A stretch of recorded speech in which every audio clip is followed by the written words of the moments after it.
오늘은 사랑, 이 길로 나서기 전에 라는 제목으로 주님 마음을 함께 나누겠습니다. 26년 4월 23일 지난 목요일 부족한 제가 하나님의 은혜와 우리 교회의 중보와 축복 속에 감사하게도 목사 안수를 받게 되었습니다. 저를 불러주신 하나님과 함께 세워주신 교회에 깊이 감사드립니다. 목사 안수는 제게 그간의 믿음과 결단을 다시금 점검하고 분명히 하는 사건이고 시간이었습니다. 그렇게 와닿았습니다. 예수 그리스도와 그분의 복음만이 사람과 세상을 살릴 수 있는 유일한 구원의 길이다 라는 이 믿음을 다시금 분명히 하고 예수님께서 걸으셨던 그 길을 나도 따라 걷겠노라고 결단하고 되새기는 시간이었습니다. 하지만 꼭 이러한 목사 안수와 같은 공식적인 사건, 공식적인 시간이 아니더라도 신앙을 가지고 살아가는 누구나 이와 같은 결단과 다짐의 순간들이 있으리라 믿습니다. 성도님들께서도 아마 저마다의 삶의 자리에서 다양한 방식으로 감동을 받고 결단했던, 하나님 앞에서 그런 결단들을 다짐했던 시간들이 있을 줄 믿습니다. 가령 예수님께서 하시던 일이니 나도 하며 살리라. 예수님께서 사셨던 삶이니 나도 그렇게 살리라. 와 같은 고백과 결단들은 우리 모두가 가지고 있는 근본적인 다짐이기에 아마 여기 모인 모든 성도님들께서 공감하실 수 있는 이야기이리라 생각합니다. 이 점에서 오늘 함께 나눌 이 말씀은 목사 안수를 두고 제가 묵상하고 고민했던 말씀이기도 하지만 우리 모두에게 주시는 하나님의 말씀이기도 하리라 그리 확신합니다. 오늘 이 시간이 주님의 음성을 듣는 귀한 시간 되기를 간절히 기원합니다. 목사 안수를 받기 전 방금 전 나누었던 그런 결단과 기도들을 제가 하나님 앞에서 개인적인 경건 시간들을 통해서 나누고 고백했었습니다. 그런데 그런 시간들을 통해서 주님께서 그런 시간들 와중에 주님께서 제게 주신 어떤 감동이 있었습니다. 그건 무엇이었냐 하면 나의 뜻을 따라 이 세상을 살리는 일에 뛰어든 너의 삶을 내가 대단히 기쁘게 생각한다. 그러나 그 전에 너에게 먼저 점검해야 할 것이 하나 있다 라고 하는 감동이었습니다. 오늘 본문 말씀을 통해 제게 주신 감동이었습니다. 그리고 나서 조금 더 기도하고 고민하는데 그 주님께서 주셨던 감동이 바로 납득이 되고 동의가 되었습니다. 왜냐하면 역사 속에서 참 많은 사람들이 하나님을 위해 인생을 드리겠노라 결단하지만 시간이 흐르며 사역을 하는 과정에서 사명은커녕 신앙조차 잃어가는 일들을 한 번씩 또 어렵지 않게 마주하고 목도하기 때문에 그렇습니다. 혹은 처음엔 하나님의 뜻을 위하여 순수하게 시작한 사역이 혹은 하나님의 뜻을 향해 시작하고 걸었던 그 인생이 시간이 지나면서 어느새 자기 명예와 유익을 위한 삶으로 왜곡되는 경우도 우리는 어렵지 않게 마주합니다. 이 문제는 비단 목회자에게만 해당하는 문제가 아니라 신앙을 가지고 살아가는 모든 사람들에게 유효한 유혹의 요소들인 줄 압니다. 하나님께서는 그래서인지 모든 사역자애들에게 또 뿐만 아니라 주님을 따르기로 결정한 모든 성도들에게 그 길로 나서기 전에 먼저 점검할 것이 있다. 먼저 점검해야 할 근본적인 한 가지 사실이 있다라고 말씀하십니다. 이 점검 사항을 지속적으로 확인하지 않으면 우리의 신앙과 결단은 시간이 지나면 반드시 왜곡되고 부패하기 마련입니다. 변질은 죄인인 인간에게 필연적인 결과이기 때문에 그렇습니다. 당연히 그런 변질된 믿음으론 구원을 기대할 수도 없을 겁니다. 이 지점에서 우리가 한 가지 질문해 보아야 할 것이 있습니다. 바로 그 점검사항. 주님께서 우리에게, 주님께서 그 신자들에게, 주님께서 그 제자들에게 점검하시려고 했던 그 근본적인 점검사항이 무엇일까? 만약 우리가 이거 하나만큼은 우리가 끝까지 우리 인생에서 지켜야 한다고 말해야 한다면 그것은 무엇일까? 우리의 신앙이 세월의 흐름을 따라 조금은 뜨거워질 때도 있고 또 때로는 조금 식을 때도 있겠지만 근본적으로 신앙적인 이 삶을 지키기 위해서 이거 하나 끝까지 지켜야 한다면 그것은 무엇일까? 라는 것입니다. 일평생 되물어야 할 그 근본적인 딱 한 가지 점검사항이 있다면 무엇일지 성도님들은 어떻게 대답하실 수 있겠습니까? 2000년 전 우리와 거의 동일한 상황에 놓여 있었던 제자가 한 명 있었습니다. 바로 예수님의 수제자라고 불렸던 베드로라고 하는 제자입니다. 그리고 주님께서는 그 베드로에게 이 한 가지 점검사항을 질문하십니다. 오늘 본문의 내용은 간략히 소개하면 이렇습니다. 예수님께서 십자가에서 죽으셨다가 부활하신 날 아침이었습니다.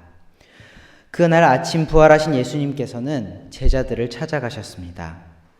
제자들은 예수님의 처형을 보았기에, 두 눈으로 직접 보았기에 많이 상심한 마음을 품고 있었고 3년간 주님과 함께 품었던 그 꿈을 모두 접고 일상으로 돌아간 상태였습니다.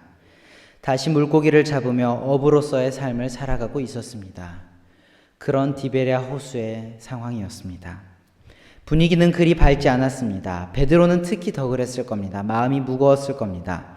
예수님을 가장 가까이서 따랐음에도 불구하고, 예수님을 위해서라면 칼을 빼드는 것조차 망설이지 않았음에도 불구하고, 그렇게 가까이 마음속에서 의지하고 따랐음에도 불구하고 결정적인 순간엔 자신의 안전을 보장받기 위하여 예수님을 부인하고 저주하는 부끄러운 일을 저질렀지 않습니까?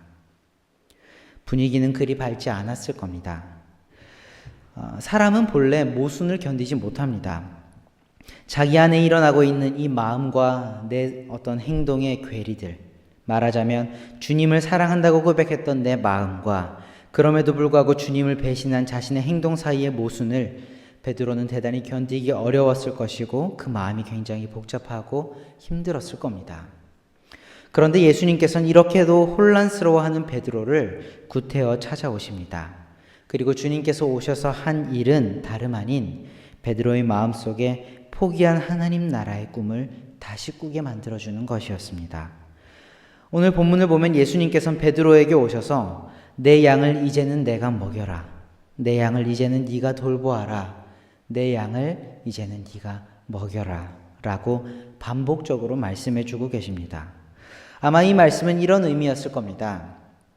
지난 3년간 내 삶을, 베드로야, 지난 3년간 나의 삶을 한번 떠올려 보았으면 좋겠다. 내가 이 세상을 참 많이 사랑하지 않았더냐? 사람들을 많이 살리지 않았더냐?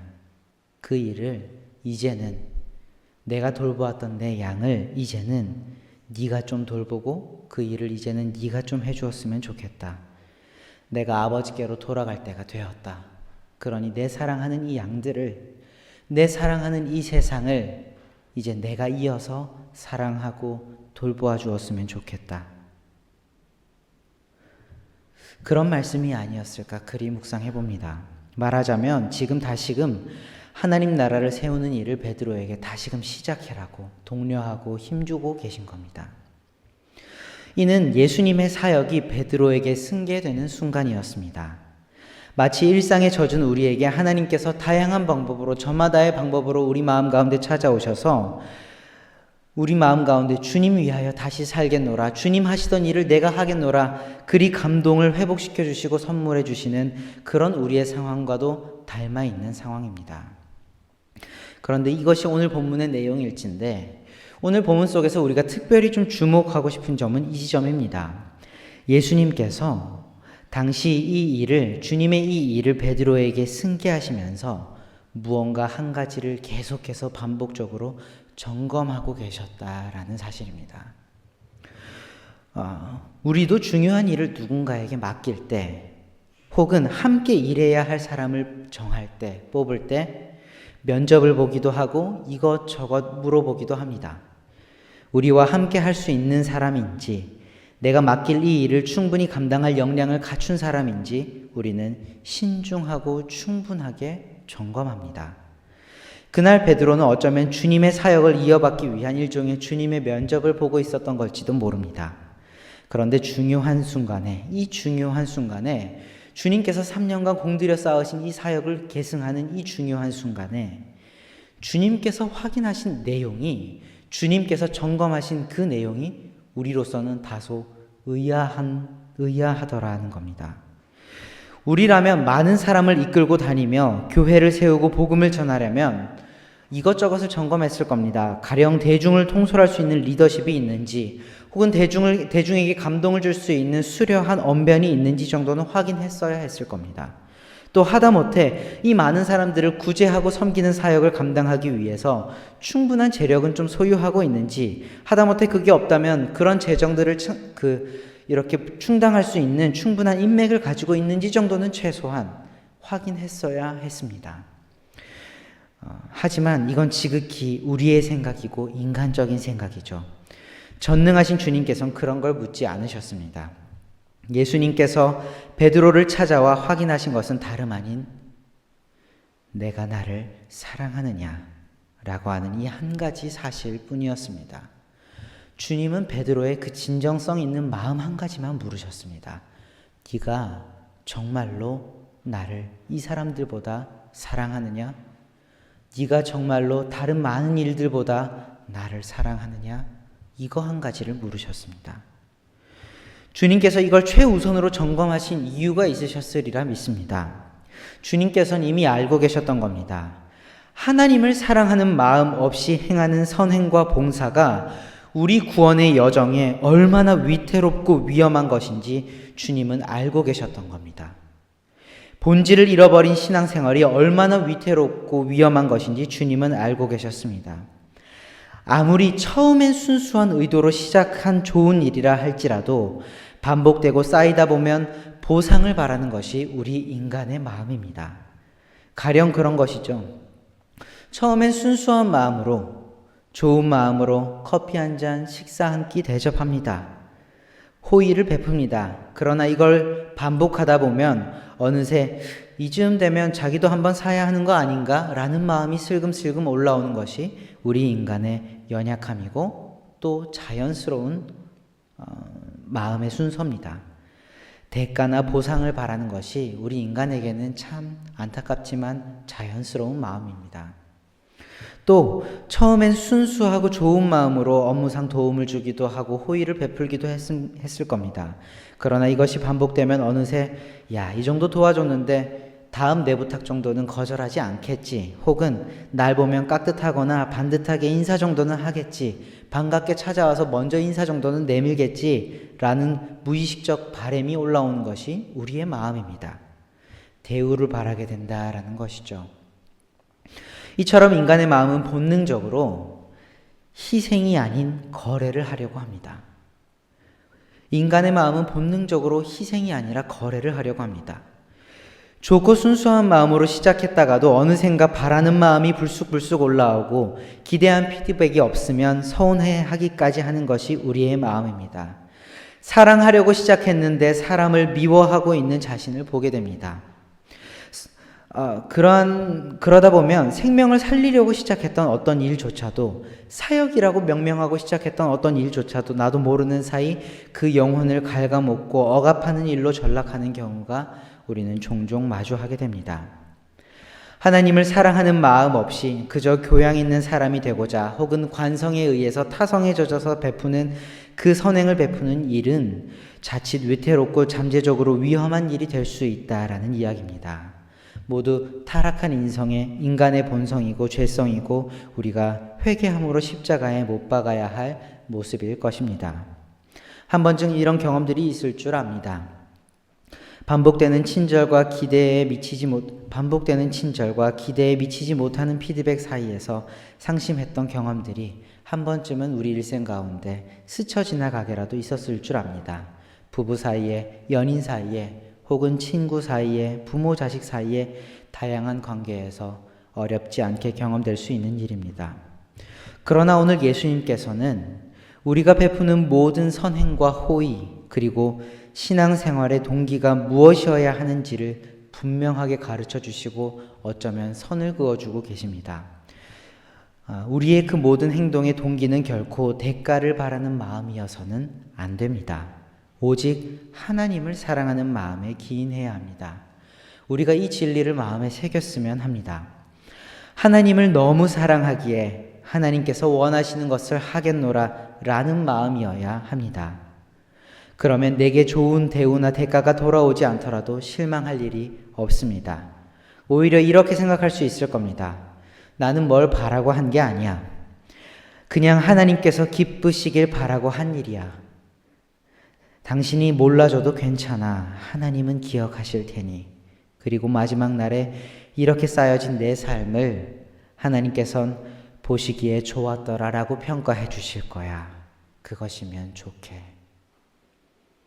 그런 넉넉한 넓은 마음을 가질 수 있으리라 믿습니다. 그렇기에 신앙생활의 모든 형식들, 신앙생활의 많은 형태들 앞에서 우리가 가장 먼저 점검해야 할 마음은, 우리가 가장 먼저 해야 할 일은 다름 아닌 하나님을 인격적으로 사랑하는 일입니다. 하나님을 사랑하는 일입니다. 본문으로 다시 돌아오며 말씀을 맺겠습니다. 사실상 예수님께서 나를 사랑하느냐 라고 물으셨을 때 염치라는 것이 있다면 베드로는 답할 수 없어야 했습니다. 예수님을 배신하고 저주까지 했으니 어찌 그 입에서 다시 예수님을 사랑한다는 말이 나올 수 있었겠습니까? 베드로에게 염치라는 것이 있었다면 그날 그 유구무원이었어야 했을 겁니다. 그럼에도 불구하고 베드로는 내가 사랑하는 줄, 내가 주님을 사랑하는 줄 주님은 아시지 않습니까? 사람의 마음을 꿰뚫으시는 주님이라면 내 마음 아시지 않습니까? 라며 작게나마 대답해냈습니다. 이건 비록 그의 행동이 뒷받침해내지는 못했으나 최소한 자신의 마음이 거짓은 아니었다라고 하는, 내 마음이 진심이었다고 하는 그 최소한의 외침이 아니었을까 그리 생각합니다. 왜 우리 그런 경우 있지 않습니까? 말로 설명은 다 못하겠는데 앞뒤가 안 맞긴 하는데 내 진짜 마음은 이렇다는 그런 상황들이 아니었을까 생각합니다. 우리도 베드로와 같은 사람입니다. 세상을 살아가며 수많은 넘어짐과 실패를 경험합니다.